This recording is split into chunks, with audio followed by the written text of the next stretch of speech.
Have you ever felt like something was wrong before you even knew why? That subtle feeling in your chest, when a stranger looks at you just a second too long.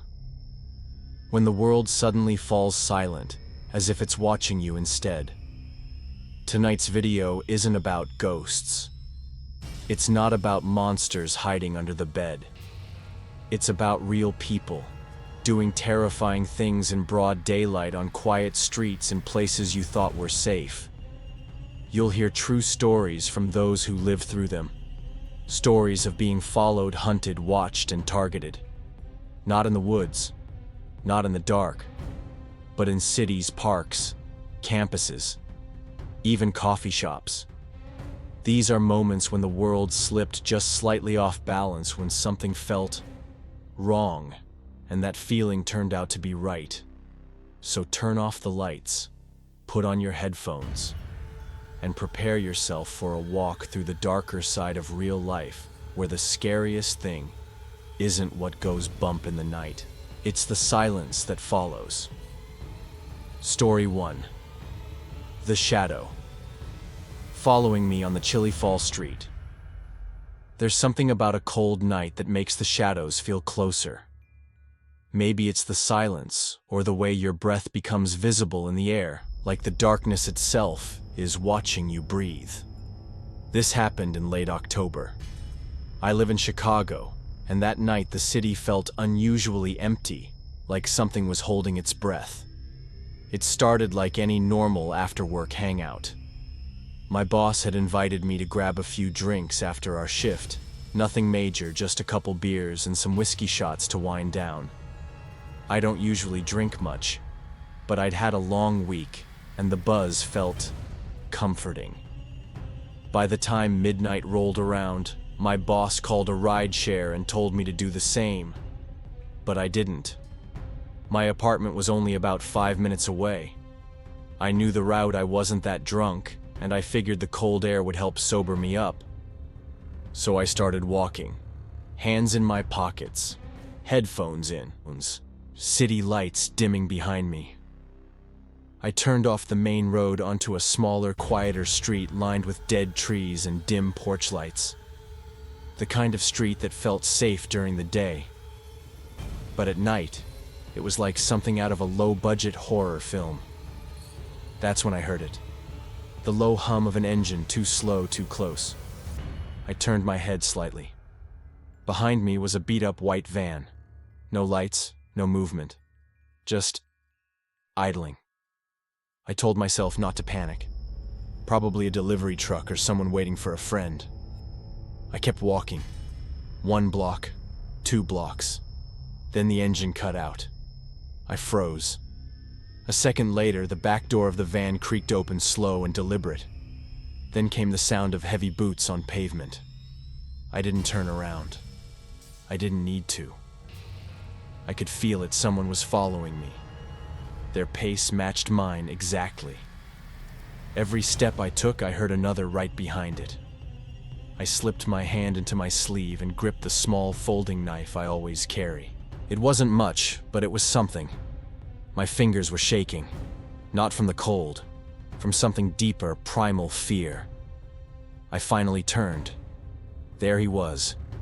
A man in a dark hood up, head low, hands in his pockets, just walking toward me. He wasn't saying anything. He wasn't running, but he wasn't stopping either. He was closing the distance with slow, chilling confidence. I stepped backward, my knife in hand, my breathing short. And I realized no one else was around. No cars, no neighbors, no witnesses. Just me and this thing moving toward me. Then suddenly I heard a bark. 2 deep, growling barks that echoed through the street. From across the intersection, a man appeared, walking 2 massive dogs on thick chains. The man made eye contact with me. I didn't hesitate. I ran toward him, knife still in hand, voice trembling. "I don't know him. Please. Can I walk with you?" His eyes scanned me, then looked behind me at the man in the hoodie. He nodded almost instinctively. We walked, in silence. The only sounds were our footsteps and the clicking of dog nails against the concrete. I didn't look back, but I felt it, the presence behind us. Fading, like a shadow retreating from light. The stranger never followed us past that block. He never said a word. And the van, it was gone.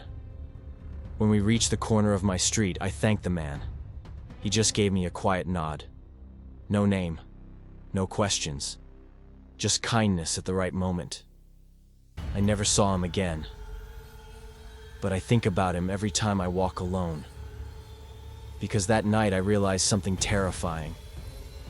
No matter how strong or cautious or smart you think you are, there's always something out there waiting for the right moment to catch you off guard. And sometimes it doesn't even take a scream or a struggle. Sometimes all it takes is one step in the wrong direction. Story 2. The Man in the Corner Booth. Some mornings start like any other: a cup of coffee, the quiet hum of a cafe, the stillness before the chaos of the workday begins. But not all mornings stay that way. I work as a nurse at a hospital in Chicago. With my shifts starting early, I've developed a habit: stop by the Subway cafe 2 blocks from the hospital, grab a quick breakfast, maybe decompress before the day gets heavy.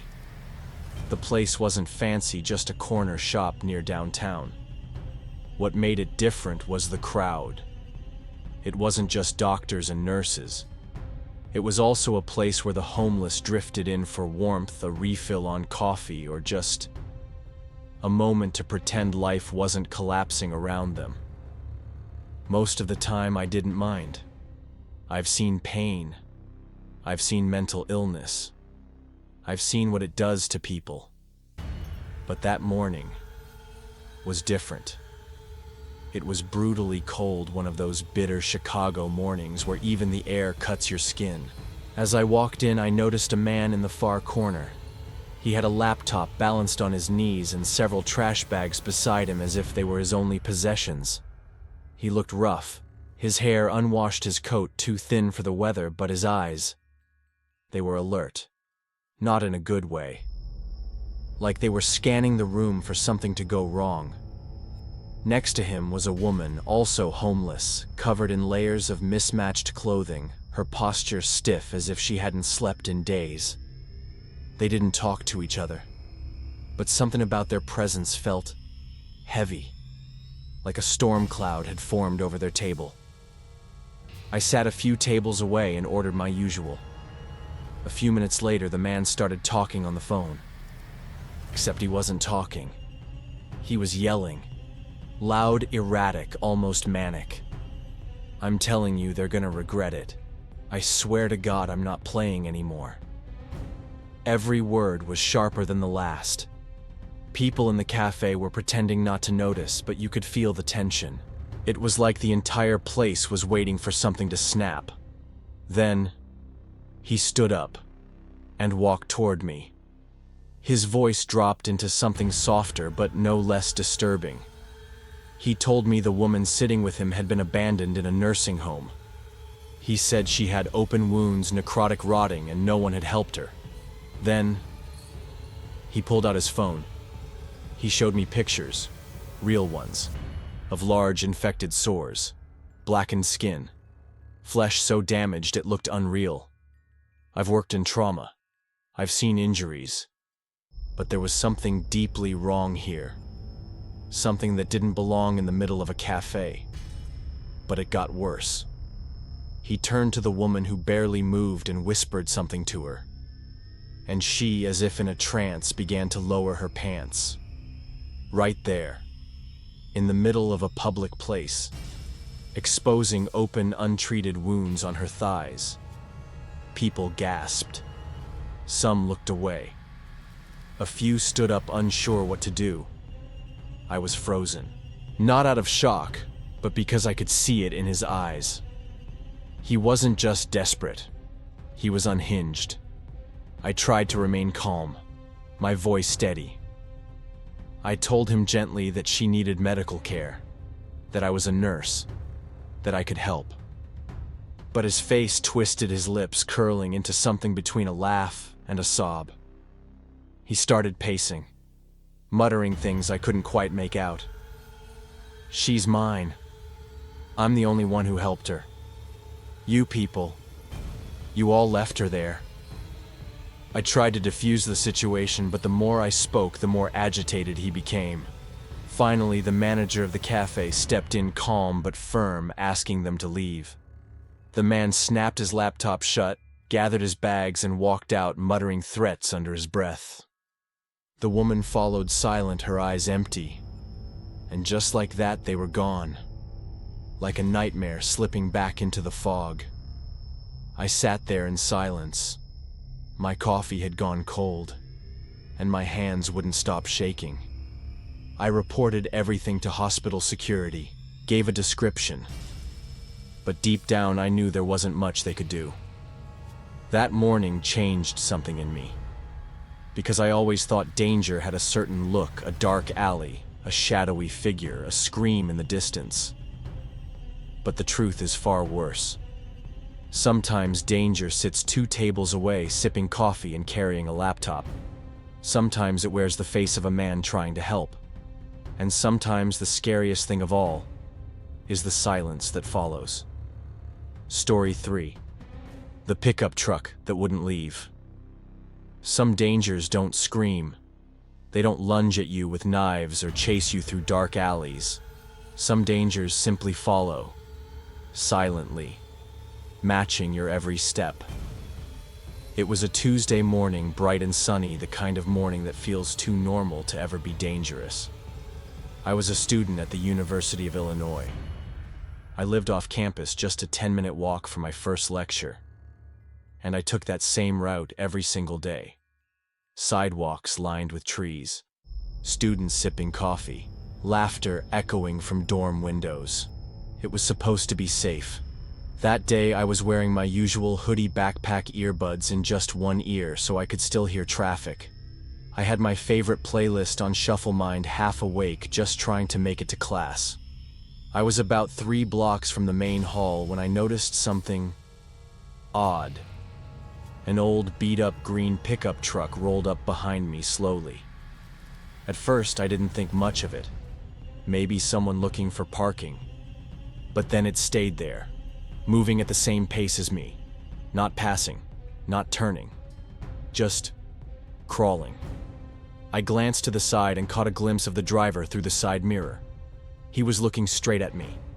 No, not at me, through me. I quickened my pace. So did the truck. At this point, my heart was starting to thump. But I kept telling myself, it's just coincidence. Maybe he's dropping someone off. Maybe he lives nearby. But he didn't turn into any driveway. He didn't honk, wave, or act confused. He just kept driving beside me, exactly beside me. I took out my earbud. Everything suddenly felt too quiet. I could hear the slow rumble of the engine, the light crunch of tires on the pavement, and my own breathing getting shallower. There were other students walking, but they were all farther down the road. No one else noticed. I tried to stay calm.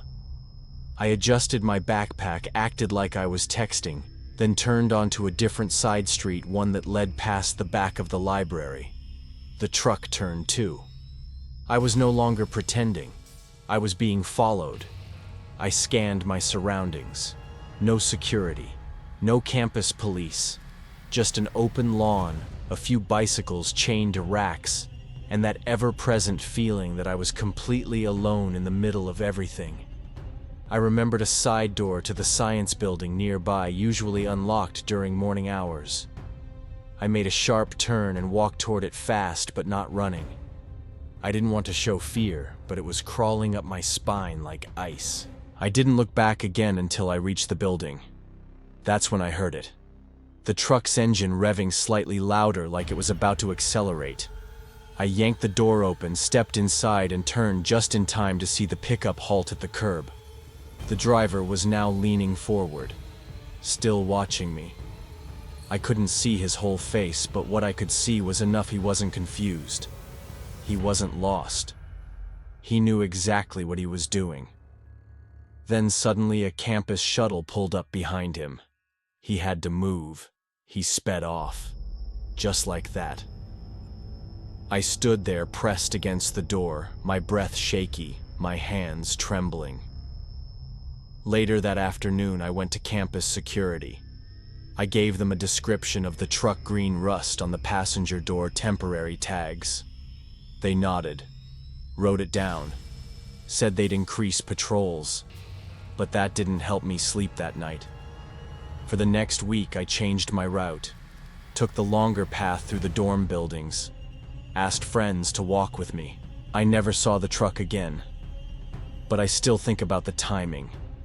If the shuttle hadn't pulled up, if that side door had been locked, if I had hesitated for even a moment, would I have become another face on a flyer? Sometimes the scariest thing isn't what someone does to you. It's what they almost did, and how close they came without ever touching you. Story 4. The Man with the Red Shoes. When you're young, you believe your parents can protect you from anything. You think the world is a map of playgrounds, museums, and ice cream trucks. You never imagine that danger can look you straight in the eye and smile. I was 15 when this happened. My family had taken a short trip to Chicago, a kind of last-minute weekend getaway before school started again. That day, we were exploring Grant Park. If you've ever been there, you know how wide open it is. Trees, walkways, sculptures, and people everywhere. It feels safe. Until it doesn't. The sun was just beginning to dip, casting long shadows over the grass. We had just finished some sightseeing, and I had wandered off just a bit, maybe 30 steps away from my parents. I wasn't doing anything suspicious. Just looking at a mural painted on a nearby wall, Martin Luther King Jr., powerful and beautiful.